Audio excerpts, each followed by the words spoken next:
नमस्कार, मैं हूं आपके साथ विशाल कालरा। एक बार फिर से जनतंत्र टीवी के डिजिटल प्लेटफॉर्म पर आपका बहुत बहुत स्वागत है।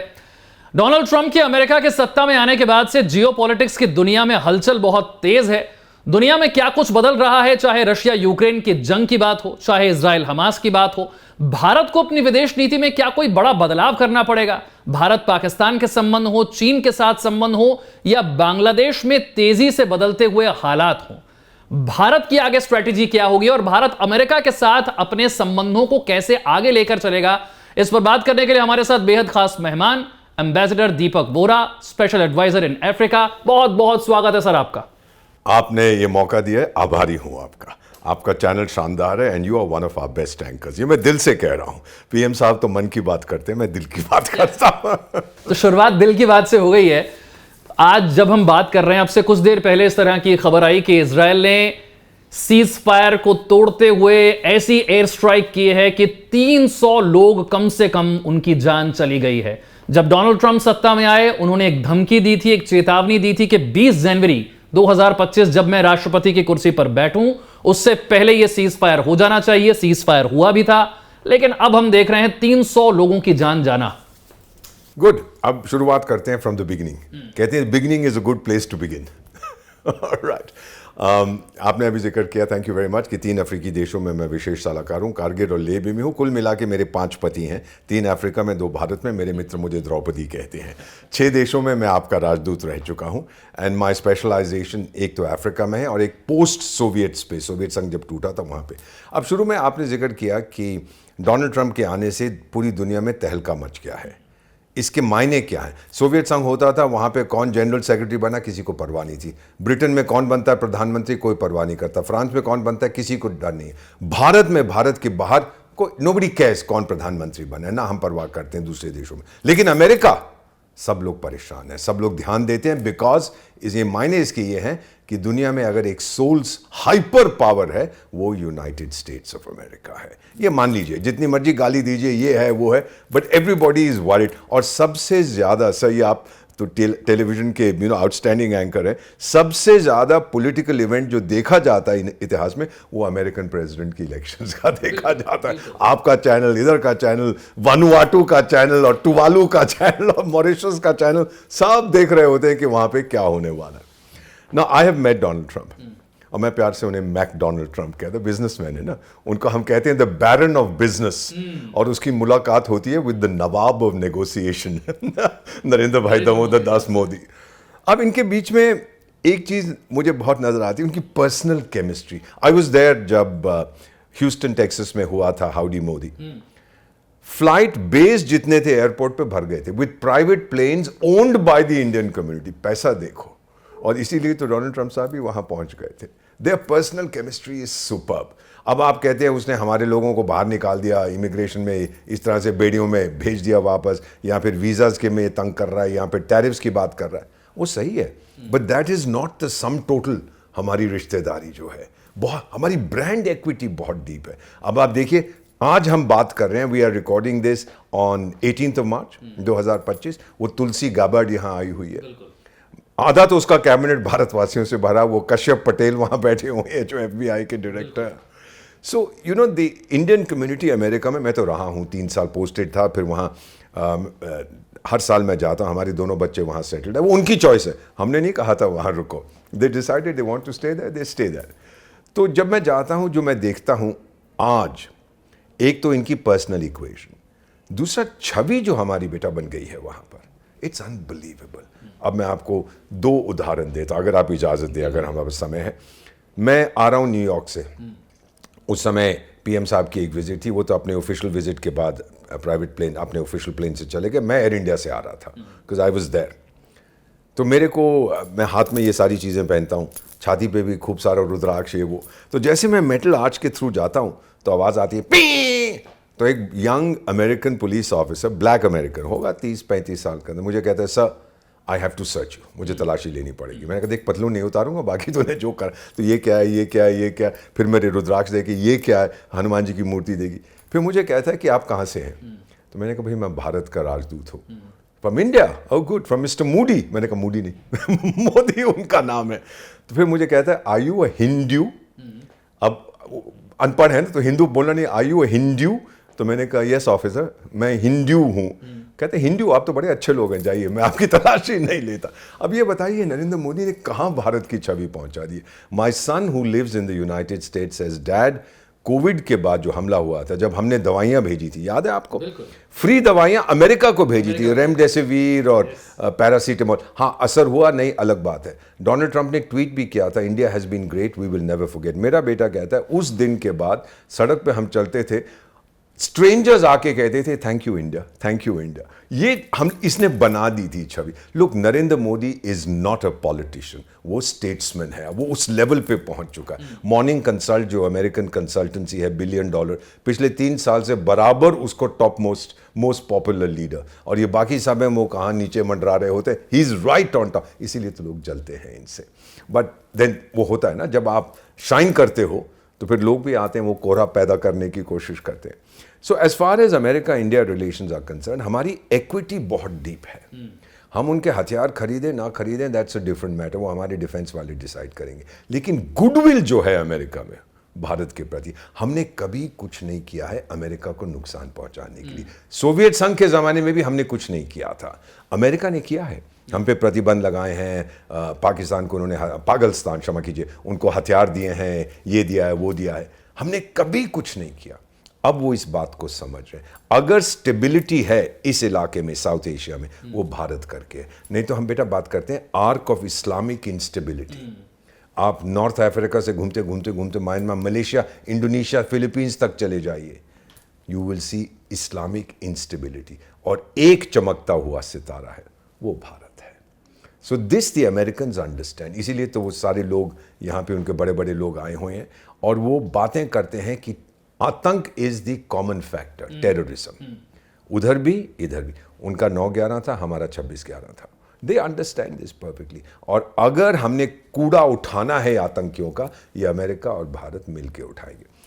डोनाल्ड ट्रंप की एक बात है जो मैं मानता हूं, जो मैंने ऑब्जर्व किया उनकी और नरेंद्र मोदी की, जो कहते हैं वो करते हैं, जो करते हैं वो कहते हैं। छल कपट नहीं है दोनों में। अगर वो कहता है मैं झापड़ मारूंगा इसको, तो मारता है। डोनाल्ड ट्रंप भी वही करता है कि I am going to teach a lesson to Canada and Mexico.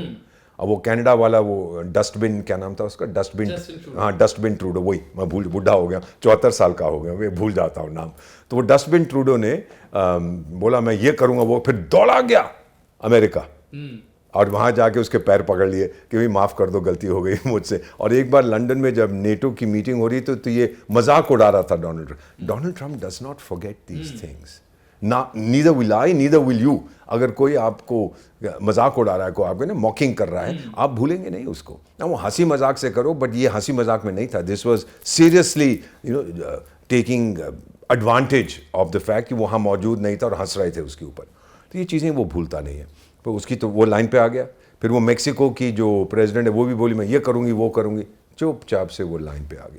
Sir the question is, जब मैं हाइपर पावर की बात करता हूँ, आज कौन पंगा ले सकता है उसके साथ? मुझे पंगा लेने की ज़रूरत ही नहीं है, क्योंकि हमारी जो इंटरेस्ट हैं वो कन्वर्ज करते हैं। अब आपने इजराइल की बात करी है, मैं रहा हूँ उस एरिया में, गाजा पट्टी की बात आप कर रहे थे, आई बीन देयर। जब आप जाते हैं ना मेडिटेरेनियन कोस्ट पे, बेटा वो गोवा की तरह है, हल्की हल्की लहरें आती हैं समुंदर की और आपके पैरों को छूती हैं, इट्स ब्यूटिफुल।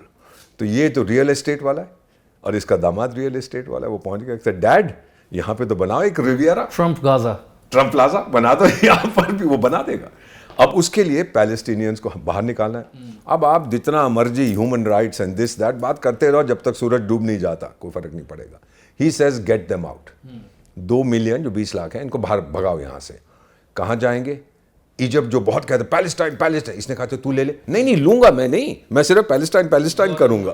जॉर्डन भी यही बोला, मैं भी पैलेस्टाइन का समर्थन करता, अच्छा तू ले। नहीं मैं नहीं लूंगा। कोई लेने को तैयार नहीं, क्योंकि रेपुटेशन इनकी बन चुकी है कि ये आतंकी है। Nobody like with the Pakistanis. अब तो उसने उनको कौन सी black list, green list, blue list, orange list में डाल दिया कि आपके नागरिकों को वीजा नहीं मिलेंगे, आने नहीं देंगे। So you know when you look at it like this, Israel ने कहा है कि we are going to end this once and for all, मेरे सर्वाइवल के लिए है।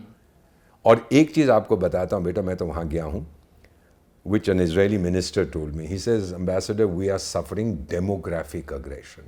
भाई 10 इजरायली औरतें मिलकर 6 या 7 बच्चे पैदा करती हैं। You know, it's horrible to have to say this, एक पैलेस्टीनियन महिला 15 बच्चे पैदा करती है, 4 पत्नियां उसकी, वो कब तक, they will be outnumbered and they are very scared about this. इसीलिए कहते हैं इनको यहाँ से बाहर निकालो and develop it into an international city. ये डोनाल्ड ट्रंप कर देगा। लेकिन 20 लाख लोग उन्हें को लेने के लिए तैयार नहीं है, उन पर स्ट्राइक हो रही है, उनकी जान जा रही है। बता रहा हूं, बट हमास देखिए 3 एज की हम बात करते थे बेटा, Hamas, Hezbollah and Houthi. Hamas तो गया ऊपर, हिजबुल्ला आधा रास्ता पहुंच गया और हूथी की शुरुआत हो गई है ऊपर जाने के लिए। You know he said I will eliminate the 3 ages. क्यों नहीं सुनते हम उसकी बात भाई? जब आपको अभी बताता हूं, एक और चीज मुझे अभी याद आई, we have to listen to him. ये मैं मानता हूं कि ह्यूमन राइट्स नहीं, ये सही नहीं है, ये नहीं, इंसानियत नहीं है, निकाल। What is the solution? 80 साल से जो हम पैसा देते जा रहे हैं, कोई समाधान मिला है? कोई नहीं मिला। कश्मीर भारत में भी वही था, हम कितनी बात की, ये कि नहीं, फिर फाइनली डिसीजन लिया, ये सब खत्म 370। अब बताओ, अब वो लोग क्या करेंगे? खामोश हो गए। अब मैं आपको एक चीज बताता हूं। आपने पीएम साहब की वो स्पीच सुनी होगी, अभी लेक्स फ्रीडमैन के साथ तो अभी मैं बात करता हूं। By the way I have met Lex Fridman, और उसने ये भी कहा the most powerful interview I have ever done, 3 घंटे with prime minister Narendra Modi, जिसमें उन्होंने दिल की बात की। उन्होंने जब पुलवामा का अटैक हुआ उसके बाद फिर हम लोगों ने वो सर्जिकल स्ट्राइक की, उन्होंने एक चीज़ कही थी, उनका भाषण अगर हो सके आप गूगल करके देखिएगा, हमारा सिद्धांत है घर में घुस के मारेंगे, हिज एग्जैक्ट वर्ड्स। मैं परेशान हो गया, मैं था उस मीटिंग में कि हमारा कहाँ से सिद्धांत है भाई? स्कूल में तो मुझे बताया गया था कोई यहाँ तमाचा मारे तो आप बोलो यहाँ भी मार मेरे को। गांधीवादी थे ना हम लोग सब। फिर मैंने अपने गुरुजी से पूछा, विशाल आई डोंट नो बेटा अगर आपको ये मालूम है, मैंने अपने गुरुजी से पूछा, गुरुजी इसका मतलब क्या, हमारा सिद्धांत कहाँ से है? तो फिर उन्होंने कहा कि रामायण की कहानी है, एक राजा दूसरी राजा की पत्नी को उठा के ले जाता है, फिर वो जो राजा जो पीड़ित है वो अपने चीफ स्पाई मास्टर से कहता है ढूंढ के ला तो उसका जासूस घूमता रहता है, काफ़ी देर के बाद मिलती है, फिर छलांग लगा के, खैर बीच में वो भालू आता है, जम्बावन पहुंच जाता है। एंड में क्या करता है वो जो चीफ स्पाई मास्टर है, वो उसकी नगरी में आग लगा देता है। तो मेरे गुरुजी ने कहा कि दीपक बेटा, हमने उस समय 25,000 साल पहले भी घर में घुस के मारा था, तब मुझे समझ आया कि हमारी परंपरा क्या है। बेटा अब ये इंडिया नहीं है, ये भारत है, यहाँ तमाचा मारोगे ये मुंह तोड़ देता है। And I am today proud to be an Indian. 6 foot 2 inch का मेरा कद है, जब मैं इनकी बात सुनता हूँ, भारत की छवि देखता हूँ, 6 फुट 8 इंच का हो जाता हूँ। मुझे पैसे खर्च करने पड़ते, नई पतलून बनानी पड़ती today I've been in diplomacy 53 years and counting. Today I'm so proud as an Indian diplomat, as an ambassador of India. इतना अच्छा लगता है। कौन सा विश्व नेता है जो ज़ेलेंस्की से भी बात जिसने की और पुतिन से भी बात की? बस ज़ेलेंस्की सर्कस का जोकर है, उसको समझ नहीं आता कि किस तरह से बात करनी है लोगों से। लेक्स फ्रीडमैन के इंटरव्यू पीएम के साथ, ये कितनी person to person mutual respect. और ज़ेलेंस्की के साथ भी देखिएगा, जनवरी उसके तो फ्रीडमैन कहता है ज़ेलेंस्की के साथ इंटरव्यू में कि अगर डोनाल्ड ट्रंप कीव आ जाए, हाँ तो वो ऐसे करके हवाई जाए। और यार तू प्रेसिडेंट है एक देश का, तू हाई स्कूल का बच्चा नहीं है जो ये करता है। या फिर यूएस कांग्रेस को जो स्पीच देता है पहली बाली, जो वो खड़े होकर ताली बजाने कहते हैं, ये क्या है यार, ये सब बचपना है ना इन लोगों का। So what I am going to see sir, Gaza में मान लीजिए इट्स ओवर, ये पैलेस्टीनियंस कहाँ जाएंगे? इजराइल। और डोनाल्ड ट्रंप कहते हैं ये उनकी समस्या, मेरी नहीं है, भागो यहाँ से, निकल जाओ। यानी कि स्ट्राइक इसी तरीके से अभी चलती रहेगी, 100% चलती रहेगी, नो क्वेश्चन। फिर जो उसने इमिग्रेंट्स के ऊपर लगाए हैं, ही मीन्स इट, वो शुरू से कहता रहा है। और अल्टीमेटली उसकी इकोनॉमिक ताकत। एक चीज आपको फाइनली बताता, आपने नाम सुना होगा अबू बकर अल बगदादी का, राइट? आईसिस का लीडर था, इराक से दौड़ के सीरिया में छुप गया, नॉर्दर्न सीरिया। और कुर्दिश लोग जो हैं, कर्ड्स, मेरे बहुत दोस्त हैं Kurds, lots of them are my friends. उन्होंने अमेरिका के 800 सैनिक थे, उनको बोला कि भाई ये यहाँ इस गुफा में छुपा हुआ है, तो वो घुस गए अंदर। बाहर निकलने की जगह नहीं थी, तो अपने 4-5, उसके तो 25-30 बच्चे थे, 4-5 छोटे बच्चों को लेके अपने आप को उसने उड़ा दिया, मर गया। अब अमेरिकन ने कहा, डोनाल्ड ट्रंप थे उस समय प्रेसिडेंट, कि भाई मार दिया हमने अबू बकर अल बगदादी का, हमारी फोर्सेस वापस आ रही। अब टर्की, क्योंकि कर्ड लोग सीरिया में भी रहते हैं, इराक में भी रहते हैं, टर्की में, टर्की ने कहा यार ये कर्ड्स तो हमारे दुश्मन हैं, अब अमेरिकन चले गए, अब ठोको इनको। उसकी फौज ने ठोकना शुरू कर दिया, तो कर्ड्स गए डोनाल्ड ट्रंप के साथ, भागे, साहब ये क्या हो रहा है, हम तो आपकी मदद कर रहे थे, आपका नेटो का पार्टनर हमें ठोक रहा है। तो इसने ट्वीट किया था, सर वो मेरी टेबल पे ऑफिस में रखा हुआ है, उसने ये लिखा था डोनाल्ड ट्रंप ने अपनी ट्वीट में कि टर्की इनको ठोक रहा है, अगर जो मेरी सुपीरियर जजमेंट है उसमें मुझे लगा कि टर्की ज़्यादा अकड़ रहा है, मैं उसकी आर्थिक व्यवस्था को भस्म कर दूंगा। His exact words, I will obliterate your economy. मैंने पहले भी ऐसा किया है। तो एर्दोवान साहब जो है वो दौड़े गारे, माफ कर दो चाचा, हम कुछ नहीं करेंगे। कहने का मतलब कौन पंगा लेगा विद दैट इकोनॉमी? चीन भी चुप बैठा हुआ है, रूस दोस्ती उसके साथ कर रहा है। So there is this complete Raisina dialogue अभी देश की राजधानी में चल रहा है। कितने देशों के लीडर्स यहां आए हैं, सब जानते हैं।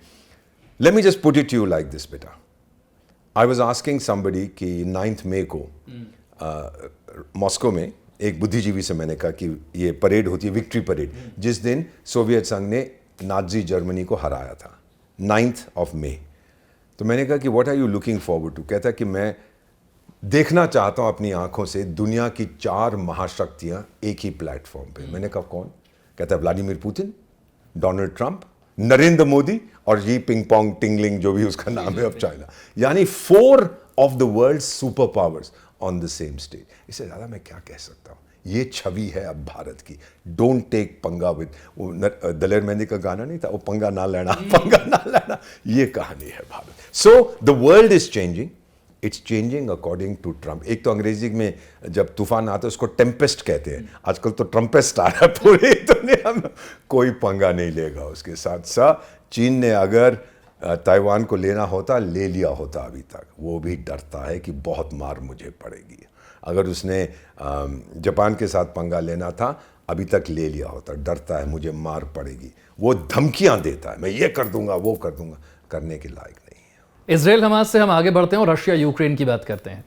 ट्रंप ने यह भी कहा था कि जिस दिन मैं सत्ता में आऊंगा 24 घंटे लगेंगे मुझे रशिया यूक्रेन, कहता है दैट्स अ जोक। लेकिन उससे आगे बढ़ते हैं। वो 24 घंटे में खत्म तो नहीं हुई जंग, लेकिन जेलेंस्की साहब पहुंचते हैं ट्रंप से मिलने और कैमरों के सामने जो कुछ होता है, जिस तरह की बातचीत होती है और डोनाल्ड ट्रंप जिस तरह से जेलेंस्की को डांटते हैं, उनके वाइस प्रेसिडेंट डांटते हैं, बहुत सारे लोगों को समझ नहीं आया कि इसके पीछे का मकसद क्या है। ये सब चीजें कैमरे के पीछे हो सकती थी। कैमरे के सामने दुनिया को दिखाते हुए एक देश के राष्ट्रपति को इस तरीके से अपमानित करने का मकसद क्या है? जेलेंस्की साहब ने जब ट्रंप साहब जीते थे इलेक्शन, तो ये कोई यूरोपियन यूनियन की मीटिंग में गए थे और उस समय जो ब्रिटानिया के स्टारमर से पहले जो भी था, वो ऋषि, साधु, संत, मुनि, ऋषि जो, हाँ, तो उन्होंने कहा था, उन्होंने या किसी और ने कहा था, या स्लोवाकिया के पीएम ने, कि हमने जेलेंस्की को देखा तो बड़ा घबराया हुआ था कि ये ट्रंप कहाँ से आ गया, मेरा ताऊ जो बाइडन कहाँ गया। और वो ताऊ जो बाइडन तो आपको पता है कि अपना नाम भी वो भूल गया, किसी को नहीं, आपने कुछ नहीं सुना होगा उसके बारे में, कहाँ है, क्या करता है, nothing, he is gone, he is in an asylum, भेजा फ्राई हो गया। अल्जाइमर्स डिजीज बेटा सबको होती है उम्र के साथ साथ। Even I am a potential patient of Alzheimer's. अगर मैं अपना नाम भूल जाऊँ इसलिए यहाँ लिखता हूँ दीपक। तो क्या होता है उसके अंदर कि वहां गए, why did he go there? पहले सेक्रेटरी ऑफ स्टेट गए थे मार्को रूबियो टू यूक्रेन और बोले कि ये जो ट्रंप साहब बात कर रहे हैं मिनरल्स डील की जो करनी है, are you ready to sign my document? कहता है यहाँ नहीं करूंगा, म्यूनिक सिक्योरिटी कॉन्फ्रेंस जो होने वाली है कुछ ही सप्ताह में, मैं वहां साइन करूंगा और आपके वाइस प्रेसिडेंट जेडी वैंस वहां होंगे। वहां गया, जेडी वैंस ने कहा सर ये मैं ले आया हूँ, चलिए साइन कर। नहीं तू तो वाइस प्रेसिडेंट है, मैं डोनाल्ड ट्रंप के सामने साइन करूंगा। और ये चीज़ें नहीं कहते जब तुझ में ताकत नहीं है। और एक चीज़ और कही थी जब ट्रांजिशन हो रहा था, जेलेंस्की है तो पागल, कि देखो जी आपके जो छोटे मोटे चमचे हैं मैं उनसे बात नहीं करूंगा, मैं प्रेसिडेंट ऑफ यूक्रेन हूँ, दुनिया की महाशक्ति, और मैं सिर्फ अमेरिका के राष्ट्रपति से बात करूँ। बेवकूफ़ी की चीज़ें। So he insulted JD Vance, so I am told, in Munich, और फिर पहुंच गया वहां पर। And Trump was fuming. बाहर तो मिलने आया कैमरास के लिए, अंदर जाके फिर ये उसको आंखें दिखाने लगा। अब इसको भड़काया किसने है जेलेंस्की को? यूरोपियन यूनियन ने, क्योंकि वो क्या नाम है उसका, स्टार वॉर्स, यूके का कौन है प्राइम मिनिस्टर, की स्टारमर, हाँ स्टार वॉर्स जो भी उसका नाम है, वो मैं अपने जी 10,000 सोल्जर्स वहां भेज रहा हूँ, राइट? 10,000 का मतलब 10 एक टाइम, 10,000 स्टैंड बाय, 20, 10 मेंटेनेंस, 30। अरे तेरी 75,000 की फौज है, 30,000 तो यूक्रेन में भेजेगा। और रूस ने क्या बोला है, मार देंगे अगर ये वहां पर गए। आपने देख लिया उसकी ताकत। तो यूक्रेन के राष्ट्रपति का अगर आप कहते हो ह्यूमिलिएशन किया गया, ही डिजर्व्ड इट। आप वहां व्हाइट हाउस में गए हो, आपने वादा किया आप साइन करोगे, फिर वहां जाके आप मुकर जाते हो। तो naturally Trump was very angry. उसने कहा था कि इतने पैसे हमने लगाए हैं, और बीच में पता क्या बोलने वाला था, वो काट दिया था। When some of my friends in artificial intelligence में उन्होंने रिक्रिएट किया जेलेंस्की क्या करने वाला था।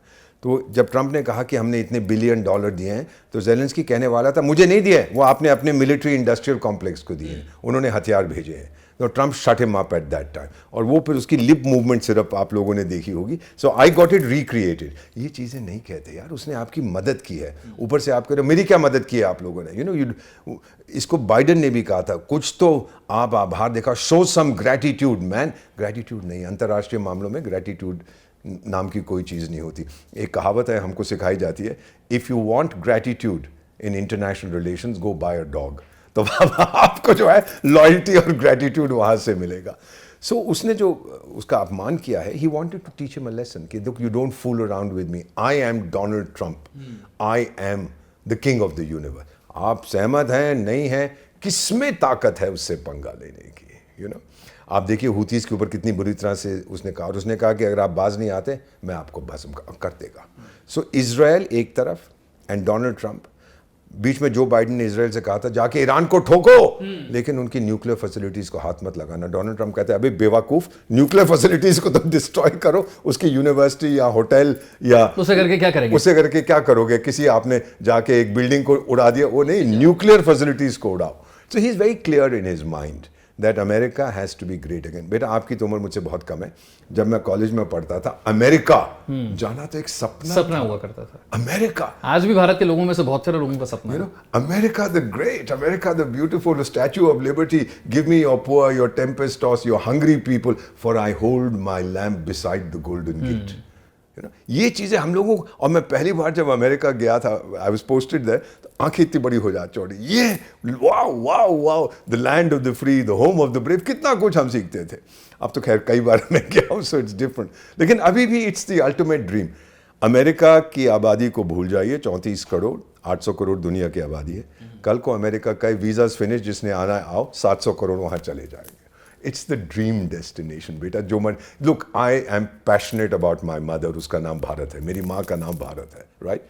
अगर मुझे मौका मिले कि अगर मुझे कहा जाए you can't live in India, तो मैं अमेरिका चला जाऊँ और किसी देश में नहीं जाऊँ। कितने लोग जाके रहेंगे चाइना में, कितने इमिग्रेट करेंगे, कितने रशिया में जाएंगे, नहीं जाएंगे। They want to go to America, वहाँ पे still the land of op. हमारे दोनों बच्चे वहाँ रहते हैं, उनकी चॉइस है, मेरी चॉइस नहीं है। वापस आना चाहते हो, नहीं आना चाहते। यानी कि जैसा आपने इजराइल हमास के लिए कहा कि ये जंग अभी यूं ही चलती रहेगी जब तक पैलेस्टीनियंस को वो हटा नहीं देते वहां से। 100 वो खुद बच जाएंगे, वो खुद जाएंगे। उसी तरीके से रशिया यूक्रेन जंग भी कोई रुकने नहीं जा रही है, सीज फायर होने नहीं वाली, सीज फायर नहीं होने वाला। और इसका परिणाम क्या होगा, पुतिन कहां जाकर रुकेंगे? उन्होंने ये साफ किया है। देखिए मिसेस गांधी, जब बांग्लादेश की लड़ाई हुई थी तो 3 को शुरू हुई थी, 16 दिसंबर जहाँ तक मुझे याद है। मैं उस समय दूरदर्शन पे, ऑल इंडिया रेडियो पे प्रोग्राम किया करता, आपको तो जन्म भी नहीं हुआ था। तो उस समय she came on the radio very serious and said कि बांग्लादेश अब आज़ाद है and I have declared a cease fire. मेरा लक्ष्य पूरा हो गया। पुतिन का लक्ष्य, वो जो नदी है डिनीपर जिसको कहते हैं, वहाँ तक जाना, एक बफर जोन बना। जैसे ही वो बन गई, वो बोलेगा I have declared a unilateral cease fire. और बाकी वो यूरोप के लोग ये वो स्टार वॉर्स और वो जो मैकरोनी है फ्रांस का, हम ये कर देंगे वो कर देंगे। अरे 5000 उसके पास न्यूक्लियर मिसाइल्स हैं, रूस के पास, टारगेटेड टुवर्ड्स यूरोप। उसने 2 भी भेज दिए ना, the United Kingdom, disunited Kingdom will cease to exist, वो भस्म हो जाएगा। हिटलर ने क्या पूछा था जब उसकी फौजें वापस आ रही थी रूस सोवियत संघ से पिट के, through France they were passing, तो उसने अपने जनरल से कहा कि पेरिस जल रहा है कि नहीं, आग लगाई है कि नहीं पेरिस को। उसका जनरल बेंटनिंग ऐसा ही कुछ नाम था। उसने सुना जो हिटलर कह रहा था, कहते ये सर अभी करता। उसने आग नहीं लगाई, जिसे इतना खूबसूरत शहर है, इसको कौन आग लगे। इज़ पेरिस बर्निंग, फिल्म भी बनी थी वो। तो यही चीज़ होगी अगर ये लोग आगे बढ़ते। मेरा मानना है यूरोपियन यूनियन बहुत कुछ कहेगा, करेंगे कुछ नहीं। पहली घंटी बिल्ली के गले में कौन बांधेगा? Who will bell the cat? इनमें से किसी में दम नहीं। So the world as you see it, it's the world according to Donald Trump and Narendra Modi. And the world is, you have to understand सबसे बड़ी चीज़ business, उसके बाद आपको है political relationship between people, and the third most important thing is that we are not going to accept any terrorism, any kind of destabilizing influence like terror. ये 3 मुद्दे अगर आप स्वीकार कर लीजिए, America is very happy with you. और यही हमारी चीज़ है कि we want the world to be stable, अब लोग बात करते हैं कि ये एक्सेस बने, यार ये सब बहुत पुरानी चीज़ें हो गई, एक्सेस वैक्सेस बनाने की ज़रूरत नहीं है। जो हमारा इंटरेस्ट है, अमेरिका का इंटरेस्ट है, कोइंसाइड करते हैं। जब मैं एट एन अमेरिकन यूनिवर्सिटी में बात कर रहा था, मुझसे कहने लगे मिस्टर एम्बेसडर आपकी डिसएग्रीमेंट्स कौन से हैं अमेरिका के साथ? तो मैंने कहा यार आधा घंटा दो, सोचूं कौन से मेरे को तो डिसाइड में कोई नहीं आता। आप पाकिस्तान के साथ पूछोगे या चीन के साथ पूछोगे, मैं तुरंत बता दूं। अमेरिका की there is nothing, you know, we it's the same thing, it's a community of interest, convergence of interest. Chanakya ने यही कहा था, जब आपके इंटरेस्ट, अरे हम तो चाणक्य की संतान है, 2400 साल पहले कहा था, जब आपके इंटरेस्ट कन्वर्ज करते हैं फिर आपको कोई रोक नहीं सकता। That is what we have. So it's the world according to Trump, the world according to Narendra Modi, the world according to America, the world according to India, MAGA and MIGA, make India great again. लोग the world, दुनिया में जितने लोग, करोड़ों लोग आपका programme देखें, समझ जाइए कि इंडिया हैज़ बिकम भारत, और जो दुनिया भारत को समझती थी इंडिया को, वो चला गया। We are ready to engage with the world must be ready to engage with India. बहुत खूबसूरत तरीके से आपने इजराइल, हमास और रशिया यूक्रेन दोनों को समझाया है। अब मैं आगे बढ़ता हूं, थोड़ा सा भारत के पड़ोसी देशों की तरफ आता हूं। भारत पाकिस्तान के साथ संबंध पिछले कुछ समय में हमने देखा कि क्रॉस बॉर्डर फायरिंग रुक गई। हमने अब देखा कि बॉर्डर पर उस तरीके से फायरिंग नहीं होती है, हमारे जवानों की शहादत रुकी है, बहुत बड़ी बात है। लेकिन जम्मू कश्मीर में अब भी आतंकवाद है और बार बार एनकाउंटर की खबरें आती हैं। कश्मीर में बाहरी राज्यों से जो लोग आकर रहते हैं, खासतौर से उनको टारगेट किया जाता है, उनको मारा जाता है। और जम्मू कश्मीर के हालात क्या आपकी नजर में उतने बेहतर हुए जितना हमने 370 के जाने के बाद इमेजिन किया था? 70 साल से आपने एक सिस्टम लगा रखा था, स्पेशल प्रिविलेजेस दिए, 7 दिन में तो वो हटेगा नहीं। जो हमारी अंडरस्टैंडिंग है, एक जनरेशन है ऑफ कश्मीरी जो लोग वहाँ रहते हैं, वो देखा कि किस तरह से पत्थरबाजी से स्टोन एज में वापस ले जाया जा रहा था। You know, there was no investment coming in. अब वो इसका फ़ायदा देखें। मुझे मालूम नहीं है कि आप श्रीनगर गए हैं कि नहीं, मैं गया हूँ very recently, few months ago. तो वहाँ की लोकल एडमिनिस्ट्रेशन बोली सर आपकी प्रोटेक्शन। आई सेड नथिंग, मैं जीन्स और शर्ट और स्वेटर पहन के जाऊँगा। हाँ, एक व्यक्ति खड़ा रहे, अगर मुझे कोई गोली मार दे तो मुझे अस्पताल पहुँचा देगा। That's, and I mean this seriously. कुछ नहीं हुआ। और फिर जब मैं वो लाल चौक एरिया में गया तो वहाँ खड़ा हुआ मैं इधर उधर देख रहा था, तो एक आवाज़ क्या सुनता हूँ, शाहजी समोसे खाओगे? मैंने कहा वो तो यहाँ भी पहुँच गया, अब सब सही हो गया, नॉर्मल हो गया कश्मीर में। You know, the Kashmir are very happy now, पूरे भारत में अब जा रहे। बेटा आई कैन टेल यू, 10 साल पहले बॉम्बे में हमारे एक फ्रेंड है, he deals in real estate, renting high and properties. वो लेते जी फलाना आदमी है, उसका नाम अब्दुल रहमान है। हाँ साहब कोई प्रॉब्लम, रेंट कर देंगे। कहाँ के रहने वाले हैं? वो कश्मीर से हैं। नहीं, फिर नहीं हम देंगे। वो छवि बन गई थी, अगर कश्मीरी मुस्लिम है तो वो आतंकी है। अब वो हमने तोड़ दिया। दैट्स द बिगेस्ट पॉजिटिव चीज। सेकेंड, यूनिवर्सिटीज़ आ गई, डेवलप फॉरेन इन्वेस्टमेंट आ रही है वहाँ पर। आप जाके देखिए, Srinagar is like a bride, नई नवेली दुल्हन की तरह सजी हुई, वो सड़ता है। I tell my Pakistani friends, ये मैंने बहुत देशों में देखा है सर। मैंने इथियोपिया, एरिट्रिया के बीच में देखा है, मैंने सूडान, चाड, मेरी पोस्टिंग जो रही है वहाँ पे देखा है, मैंने जिम्बाब्वे, साउथ अफ्रीका के बीच में ये देखा है। ये एक ऑब्सेसिव कंपल्सिव डिसऑर्डर बन जाता है। आप उसे कहेंगे पाकिस्तान से, पाकिस्तान जिसको मैं कहता हूँ, भाई देखिए चांद पर तो ग्रह है, हाँ जी कश्मीर को सॉर्ट आउट करो, वो ग्रहण अपने आप हट जाएगा। अच्छा साहब देखिए ये क्लाइमेट चेंज हो रहा है, दुनिया गर्म हो रही है, हाँ जी कश्मीर को सॉर्ट आउट करो, सब ठीक हो जाएगा। I mean they have gone mad. Alice in Wonderland, बच्चे I don't know if you ever read it, मैं तो बहुत पढ़ता हूँ। तो उसमें एलिस वंडरलैंड में होती है, खो जाती है, तो वो चेशायर कैट के पास जाती है और चेशायर कैट से कहती है, बिल्ली मौसी मुझे यहाँ से बाहर निकलने का रास्ता बताओ। तो बिल्ली मौसी कहती है आपने जाना कहाँ है? कहती है मुझे खुद मालूम नहीं है। तो फिर बिल्ली मौसी कहती है फिर कोई भी रास्ता ले ले। मैं अपने पाकिस्तानी फ्रेंड्स जो विदेशों में रहते हैं कि आपकी चाहते क्या हैं आप लोग? तो कहते हैं हम लोग आपसे पंगा लेना चाहते हैं। मैंने कहा क्यों? ये नहीं मालूम, लेकिन हमको बचपन से सिखाया गया है कि आपसे पंगा लेना है कि भारत दुश्मन है, भारत इटर्नल एनिमी। मैं तो कभी नहीं ये चीज़ें कहता, बट ये तो ये जो हर चीज़ में कश्मीर कश्मीर कश्मीर आप लाएंगे, it's gone from your hand.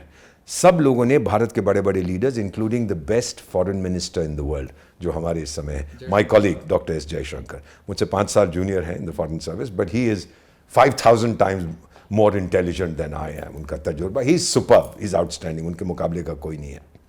उन्होंने भी ये कहा है, पीएम ने कहा है, राजनाथ साहब ने ये कहा है कि कश्मीर की जो इशू रहती है वो है इलीगल ऑक्यूपेशन। मैं आपको एक चीज़ बताऊं, I am not going to go into the history, पर आपको मालूम कबीले गए, फिर पाकिस्तानी आर्मी आ गई 47 में।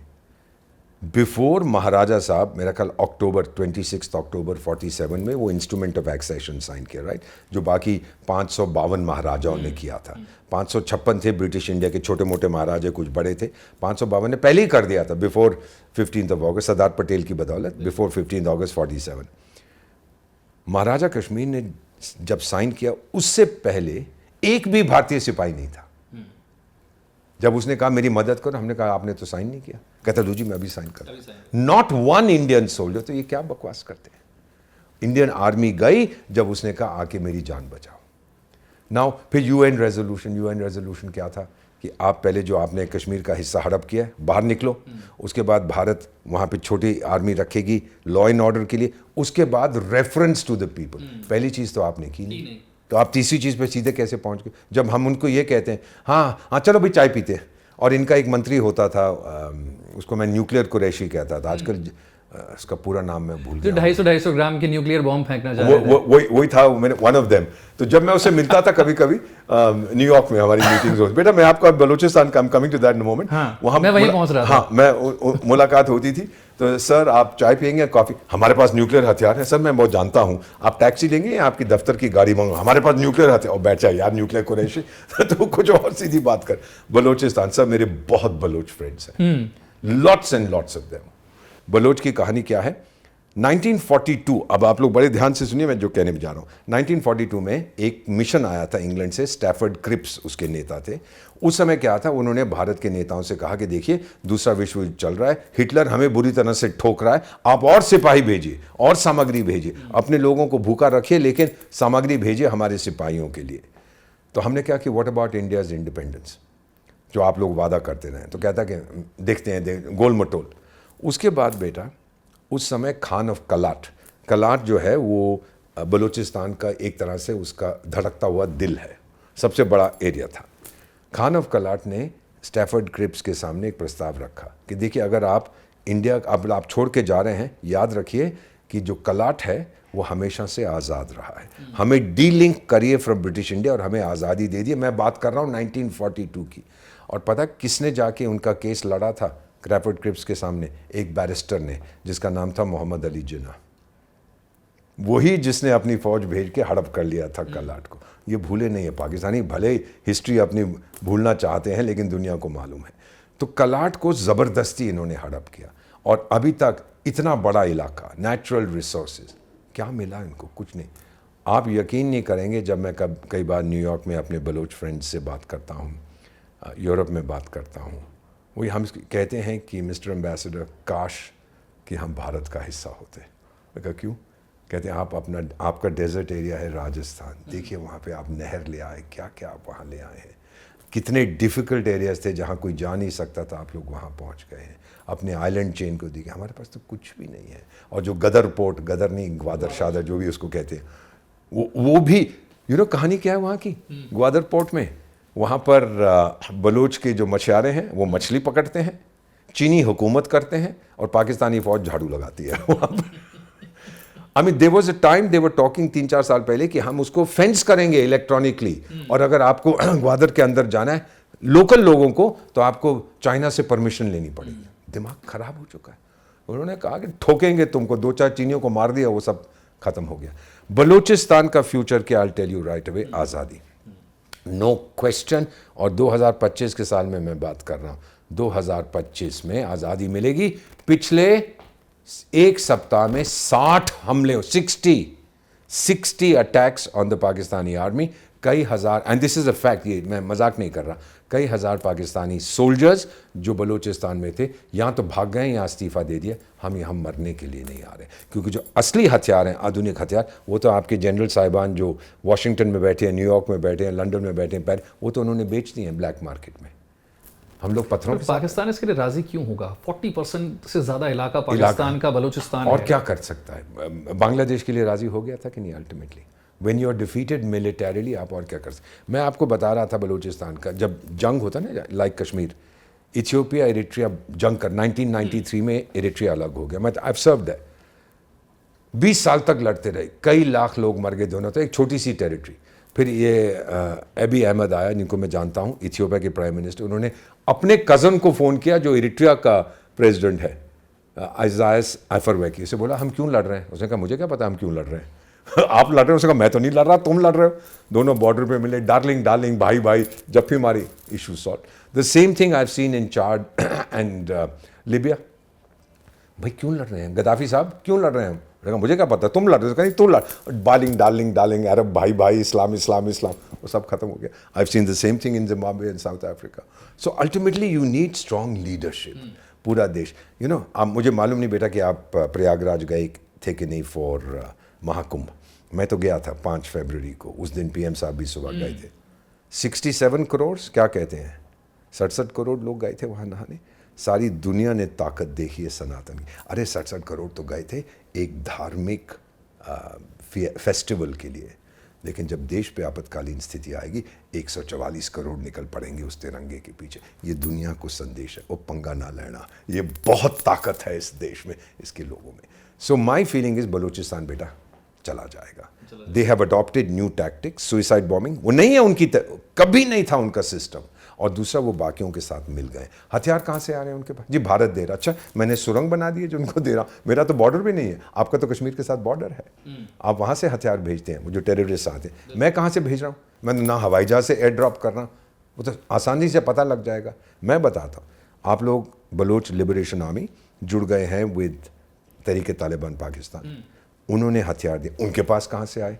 वो एक संस्था है काबुल में, उसका नाम है तालिबान, उनके पास कहाँ से आएगी? जो बाइडन साहब छोड़ के भाग गए थे, उन्होंने आगे दिए, उन्होंने आगे दिया, और ये लेके they have ultra modern weapon. ये पाकिस्तानी डरे हुए हैं। So if they Pakistan army के पास 2 रिएक्शन, किसी देश में 2 रिएक्शन होती हैं, एक नेगोशिएट करो, दूसरा जूता मारो। और पाकिस्तानी फौज को एक ही रोड रोलर चला दो जी, कि देखो क्या गाली देते हैं। द बलूच जो सुइसाइड बॉम्बिंग करते हैं वो अपने आप को कहते हैं जी हम भी जिहाद कर रहे हैं, पर पाकिस्तानी फौज क्या कहती है, हमने उनको जहन्नम भेज दिया। अरे मैंने सोचा था जिहादी तो जन्नत में जाते हैं 72 हूरों के पास, ये जहन्नम में जाते हैं, तेरे लोग जो है वो जन्नत में जाते हैं, ये जहन्नम में जाते हैं। What is all this nonsense? Karl Marx ने कहा था धर्म is the opium of the people. जब उसका पेट खाली है, उसके पास कुछ नहीं है, धर्म ठूसते जाओ। सूडान बेटा, मैं 5 साल आपका राजदूत था, वहाँ के राष्ट्रपति जब मैं जा रहा था, he gave me the equivalent of Sudan Ratna, Bharat Ratna के जो सुडान रत्न। मैंने कहा sir I can not accept, I couldn't tell him कि मैं ले नहीं सकता। बाद में उसके चीफ ऑफ प्रोटोकॉल का कहा, मैंने कहा मुझे बख्श, मुझे अलाउड नहीं है टू एक्सेप्ट दिस, मैं राजदूत था। Anyway that is the different story. तो उसने मुझे, राष्ट्रपति ने कहा था कि शायद मेरा देश 2 हिस्सों में टूट गया because we had too little Islam. Pakistan will be destroyed by too much Islam. ये फर्क जो मैं, हर चीज में इस्लाम। क्रिकेट मैच होता है हमारे, अजय ये तो इस्लाम की जीत है। और यार टाइगर, ये जो तेरे 1.5 पाव के या 2 पाव के न्यूक्लियर बॉम्ब्स है, वो भी इस्लाम की। Why do you call it the Islamic bomb? Do I refer to mine as the Hindu bomb? पागल हो गए हैं ना, मैड। सऊदी अरेबिया को देखो सर कितना मॉडर्नाइज हो रहा है, यूएई को देखो कितना मॉडर्न, बहरीन को देखिए। नरेंद्र मोदी को 21 देशों ने अपने हाईएस्ट अवार्ड्स दिए हैं, 8 उनमें से इस्लामिक देश है। अब आप बताइए इसका मतलब क्या है? वो पहचान गए हैं, दे आर ऑल मॉडर्नाइजिंग। ये सब चाहते हैं कि हम लोग, हमारी आंखें भगवान आगे देता है, पीछे नहीं देता। आप तो रियासत मदीना में जाना चाहते हैं, आप 7वीं शताब्दी में ले जाना चाहते हैं, ले जाओ अपने देश को वहाँ। हम तो भाई 7वीं शताब्दी में, हम तो 27th शताब्दी में जाना चाहते हैं। देखिए मैंने यहाँ लिखा हुआ है 2047, ये जो मैंने यहाँ पहना हुआ, the year we have to be a developed country. और हमारी एक मीटिंग में साहब, पीएम साहब हैड आस्क्ड कि भाई हमने तो कह दिया 2047 दे देंगे। हम सब, we didn't say it then, हम सब जब बात कर रहे थे, a lot of us, foreign service ambassador, special, हमने कहा देखिए इफ आई दीपक वोरा से 2047 आई बी 96 ईयर्स, मैं जिंदा नहीं रहूंगा, तो हमको 2037 तक करना पड़ेगा ना, अहेड ऑफ शेड्यूल। वो हम कर देंगे बेटा, ये मेरा वादा है। दिस इज अ वादा from N ambassador of India, हम कर देंगे। भारत पाकिस्तान के संबंधों के बारे में मुझे आपकी बात सुनकर लग रहा है कि भारत को कुछ खास करने की जरूरत नहीं है। पाकिस्तान जितना उलझा हुआ है वो अपने आप ही अपने लिए कब्र खोद रहा है। 100%। आगे बढ़ते हैं, भारत चीन संबंधों की बात करते हैं। गलवान के बाद से हमने देखा है कि चीजें काफी हद तक बदली हैं। डोनाल्ड ट्रंप के आने के बाद से ट्रेड जिस तरीके से हम चाइना के साथ करते हैं, बहुत बड़े पैमाने पर हमारा ट्रेड है, ट्रेड डेफिसिट भी बहुत सारा है।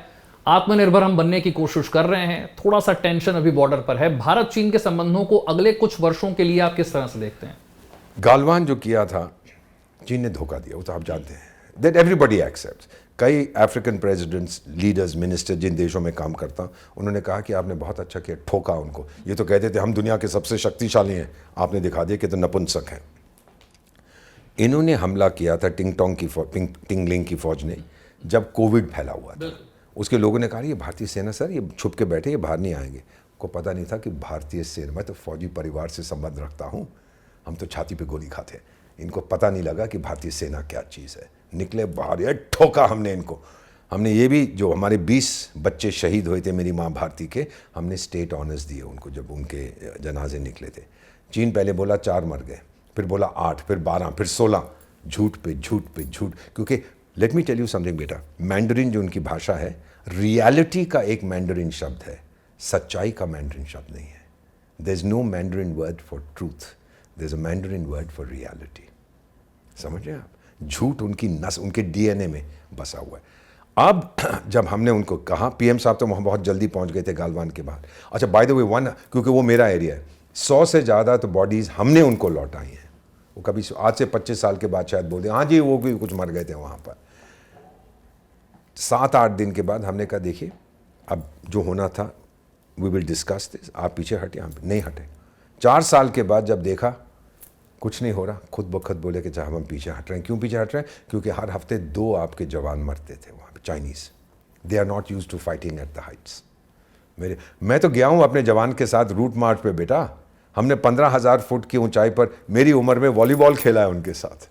और ये बड़े बड़े जो आपके चमचे हैं ना चीन के, not you as a journalist but some of our so called journalist, अजी वो तो बड़ी लग्जरी कार्स में आते हैं। तो बेटा लड़ाई लड़ने के लिए लग्जरी कार की ज़रूरत नहीं है, लड़ाई लड़ने के लिए जिगरा चाहिए जो हमारे पास है। So what China did, the mistake they committed in Galwan, वो भारत को खो बैठे। अब ये बिल्कुल सही है कि हमारा ट्रेड डेफिसिट बढ़ता जा रहा है, लेकिन बेटा जहाँ 40-50 साल से या 30 साल से आप बिस्तर में घुसे हुए उनके साथ, तलाक 3 दिन में नहीं होता। Slowly we are moving towards Atmanirbhar. Take my word for it. PM साहब ने क्या बोला था, 250 स्टार्टअप्स हैं स्पेस सेक्टर में। पहले हम लोग दौड़े जाते चीन के पास, ये दे दो, अमेरिका के पास दे दो देना। अब हम खुद कर रहे हैं। वो सैटेलाइट्स लॉन्च कर रहे हैं, वो अपने सैटेलाइट्स बिल्ड कर रहे हैं, अपने रॉकेट्स बिल्ड कर रहे हैं। सो यू नो द टैलेंट। और फिर पहले ग्रीन हाइड्रोजन ट्रेन इंजन बन रहा है। हाल ही में आपके रेल मंत्री ने भी ये जिक्र किया था कि मई में उसका ट्रायल रन होगा। The world's most powerful green hydrogen powered train engine, 1100 horse power का। बाकी देश बनाते हैं 500-600 हॉर्स पावर का, वो हम बना रहे हैं। और बाकी चीन के बारे में एक चीज़, जो भी वो कहते हैं वो आप थोड़ा सा with a pinch of salt, ढेर सारे नमक के साथ लीजिए, क्योंकि वो एआई का प्रयोग करते हैं बताने के लिए मैं ये कर। अरे अगर तुमने ताइवान को लेना था अभी तक क्यों नहीं लिया? डरते किससे हो? बोलते रहते हो लेकिन किया कुछ नहीं है। मैंने कहा था 370 हट जाएगा, मैंने हटा दिया। Game over, game set and match. तुम करो ना, मैं रीयूनिफिकेशन ऑफ ताइवान करूंगा। फिर लोग एनालाइज करते हैं क्या मतलब है, क्या खा रहा था जब बोला था। जो मर्जी खा रहा हो यार, उसमें अगर दम होता अभी तक ले गया होता। नहीं लेगा, कमज़ोर हो जाएगा। रूस भी कमज़ोर हुआ है लेकिन फिर वो रिकवर किया है। तो मेरा अल्टीमेटली ये मानना है कि चाइना के साथ अब जो है एटमॉस्फेयर हमेशा वो पहले से बेहतर है जो गालवान हुआ था उसके बाद, लेकिन पूरी तरह से भरोसा हम नहीं करेंगे। ये एक पुराना रशियन मुहावरा है, ट्रस्ट बट वेरीफाई। भरोसा करो लेकिन आंखें और कान खुले रखो, वही हमारी पॉलिसी होगी। और चीन पे हम भरोसा नहीं कर सकते। आखिरी के 2 प्रश्नों की तरफ मैं बढ़ूंगा। एक प्रश्न बांग्लादेश को लेकर है। पिछले कुछ समय में बांग्लादेश में जिस तरह से हालात बदले हैं, एक ऐसा फ्रंट था जो अगर कंपैरिजन की जाए पाकिस्तान और चाइना से तो बहुत शांत था, लेकिन क्या बांग्लादेश के तेजी से बदलते हुए हालात भारत के लिए किसी तरह का सिरदर्द पैदा कर रहे हैं? नहीं, क्योंकि बांग्लादेश को ये मालूम, उनके आर्मी चीफ ने क्या कहा था कि भारत के बिना हम लोग नहीं जी सकते, सब कुछ हमें भारत से मिलता है। फिर जब उसने ये कह दिया और बोला आपके पॉलिटिशियन बदमाश हैं और आपस में लड़ते रहते हैं और देश में इसके कारण अस्थिरता है और एक्सटर्नल पावर्स इंटरफियर कर रहे हैं, भारत की तरफ इशारा नहीं कर रहा था, वो चाइना और अमेरिका की तरफ इशारा। एक छोटा सा बस एक लाइन जोड़ूंगा, पाकिस्तान का दखल अचानक से इतना ज्यादा कैसे? वो इसलिए है कि वो बेवकूफ़ है। वो सोचते हैं कि इस्लाम इस्लाम इस्लाम करके तो हम वहाँ पर फिर से वापस कोई अपनी पोजीशन लाएंगे। 50 साल से उम्र के ज़्यादा जो बांग्लादेशी हैं, यहाँ उन्होंने एक्सपीरियंस किया है, या 60 साल 70 साल से ज़्यादा बहुत से हैं वहाँ पर। यहाँ तो उन्होंने देखा है उनकी माँओं के साथ, बहनों के साथ, बेटियों के साथ, पत्नियों के साथ क्या हुआ था। इन 1970 उनको याद है सर, या उनके बच्चों ने सुना हुआ है क्या हुआ था, वो माफ़ नहीं करेंगे, वो भूलेंगे नहीं सर क्या क्या हुआ। मैंने ये देखा अपने जीवन में, अफ्रीका में कई जगह देखा है कि आप उस कबीले से नफ़रत क्यों करते हो। मिसाल के तौर पे देश का नाम जाने दीजिए, why do hate these people. Sir हमारी बेटियों के साथ क्या किया था आपको बताएं, आगे मैं क्या कह सकता हूँ, खामोश हो जाता हूँ। तो ये चीज़ है, Pakistan is playing with fire, वो जल जा, उनकी आदत है आग से खेलने की और जल जाते हैं। इतिहास का सबक क्या है? इतिहास का सबक यह है कि इतिहास का कोई सबक नहीं है, वो बार बार वही गलती करते हैं, बार बार करते हैं। So Bangladesh can not survive without India, वो वहाँ के लोग समझ गए। ये 5-10 हज़ार जो आतंकी हैं घूमते रहते हैं, और फिर ये हिलरी क्लिंटन का जो खनसामा होता था, क्या नाम है इसका, मोहम्मद यूसुफ खान, जो अपने आप को वहाँ का, हाँ, वो special adviser to him, to himself, chief adviser, क्योंकि सरकार तो है नहीं वहाँ पर। तो आर्मी चीफ ने कहा कि भाई भारत से पंगा मत लो, दोस्ती करो, भारत हमारे इंटरेस्ट को रखेगा। वो जो फराक्का वाटर ट्रीटी है ना, जो बांग्लादेश के लिए बहुत महत्वपूर्ण है, इस साल उसकी रिव्यू आने वाली है। मैं कुछ नहीं कह रहा, मैं सिर्फ इतना कह रहा हूँ कि रिव्यू उनकी आने वाली है, उनका ऑर्केस्ट्रा बजेगा अगर हमने कुछ। आपकी बातों से बड़े अच्छे से समझ में आ जाता है कि डिप्लोमेसी काम कैसे करती है और कैसे एक देश दूसरे देश के साथ अपने संबंधों को आगे बढ़ाता है। हम लोग बढ़ाते हैं, बट अब इनके आर्मी चीफ को निकालने की बात चल रही थी। ये भी लोगों ने कहा कि भारत ने उसको वार्निंग दे दी थी, कि फिर उसने गिरफ्तार किया अपने जो लेफ्टिनेंट जनरल, निकालने की कोशिश करते। उसने साफ ये कहा है कि भाई भारत हमारे इंटरेस्ट का ध्यान रखे, हम भारत के इंटरेस्ट का ध्यान रखें। इससे बड़ी और मैंने ये कब कहा है, चीन के साथ कोई नहीं ये कह सकता। चीन जो विन विन कहता है ना, ये फ्रेज सुना है, विन विन सिचुएशन। विन का मतलब जब मैं टॉस करता हूँ हेड्स में मैं जीत गया, टेल्स मैं जीत गया, तो मैं तो विन विन हूँ, तू लूज लूज है। अब मैं पूछने तो कुछ और वाला था, लेकिन क्योंकि आपने इतनी खूबसूरत बात कही फरक्का वाटर ट्रीटी की, तो मैं अब कुछ और पूछना चाह रहा हूँ आपसे। कुछ ऐसी बातें तो शायद आपके अनुभव से ही आपको पता होंगे और कोई नहीं जानता होगा। अब एक देश को दूसरे देश के साथ कोई डील करनी होती है, ये जो मरोड़ने वाला काम होता है, ये कैसे किया जाता है? वो जब टेबल पर आमने सामने बैठते हैं, वो किस तरह की वो चर्चा होती है कि आप अपनी बात मनवा लेते हैं? कई बार तब भी मनवा लेते हैं जब आप बहुत पावरफुल नहीं भी होते। अब इसका आपने बहुत अहम प्रश्न पूछा, विदाउट डिस्क्लोजिंग एनीथिंग, क्योंकि ऑफिशियल सीक्रेट्स एक्ट तो जिंदगी भर मुझ पे लागू है। मैंने नेगोशिएट की है।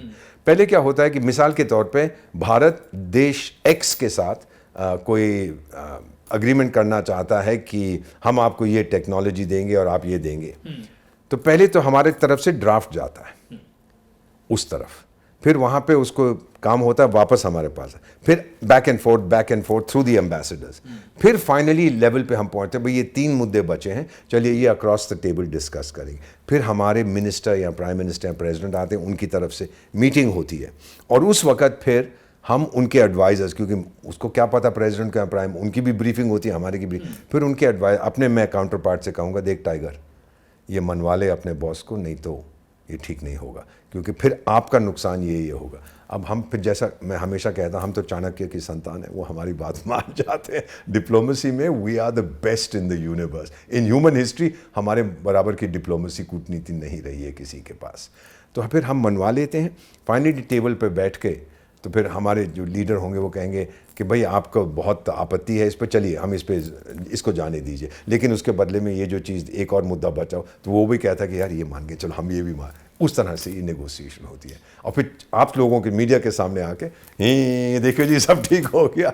हम ये नहीं कहते कि अंदर हमने क्या धमकी दी थी या क्या उसको हमने ऑफर दी थी कि आपको खुश कर देंगे, आप इसको एक्सेप्ट कर। खुश करना पैसे की तरफ से नहीं, हो सकता है वो, दैट आई डोंट नो, लेकिन आप संतुष्ट होंगे जो हम करने जा रहे हैं। हमने कभी धोखा नहीं किया, we come straight to the point, बात करते हैं, सो पीपल ट्रस्ट अस। एक चीज़ जो बहुत सारे लोगों के मन में एक प्रश्न आता है कि मिडिल ईस्ट के देशों के साथ, खासतौर से जो इस्लामिक देश हैं उनके साथ नरेंद्र मोदी की केमिस्ट्री इतनी अच्छी कैसे हुई? आपने कहा ना, बाहर आकर मीडिया के सामने तो सब लोग स्माइल कर देते हैं, कुछ बता दिया जाता है कि ये अग्रीमेंट हुए साहब, ये हुआ, हम ऐसे ट्रेड करेंगे।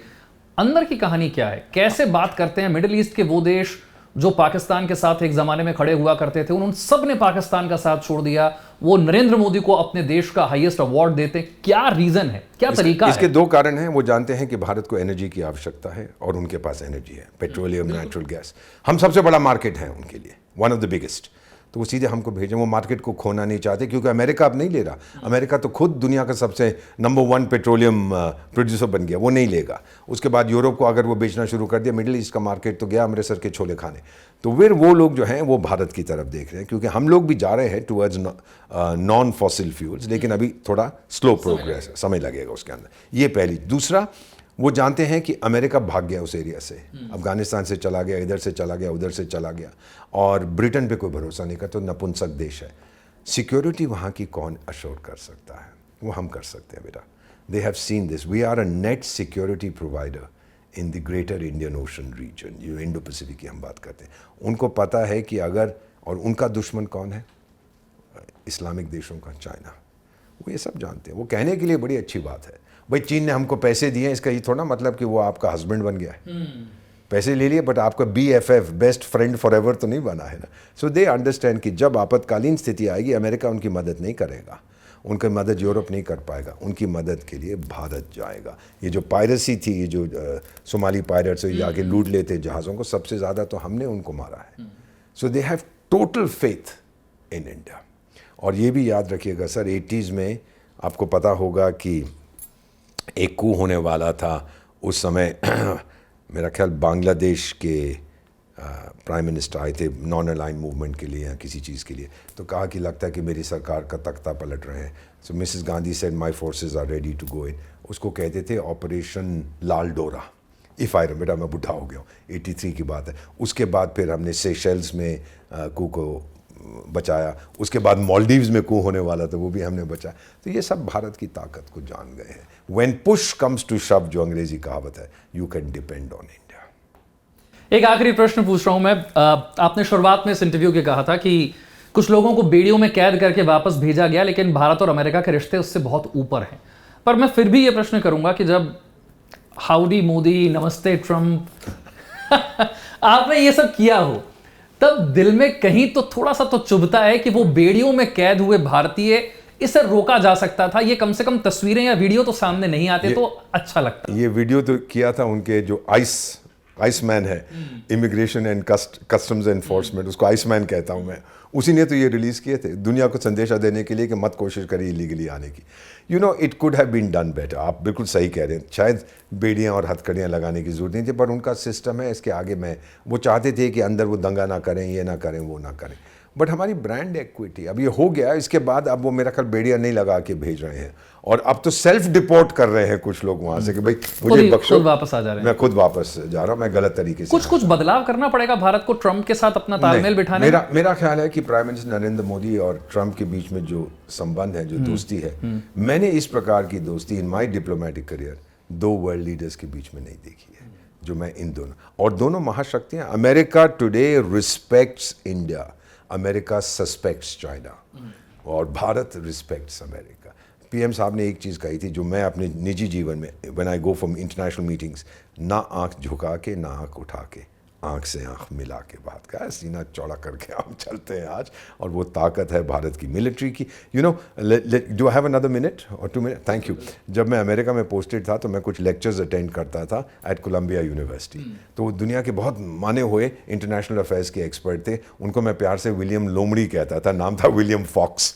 उन्होंने किताब लिखी थी सुपर पावर, और उन्होंने मुझे कॉपी भी दी थी। 1944 में दूसरा विश्व युद्ध खत्म नहीं हुआ था, वो मुझे साइन करके कॉपी भी दी थी। पता नहीं कौन से प्रेसिडेंट मुझसे कहा कि मैं पढ़ के वापस करूंगा, वापस नहीं की, वो पता नहीं कहाँ चली गई।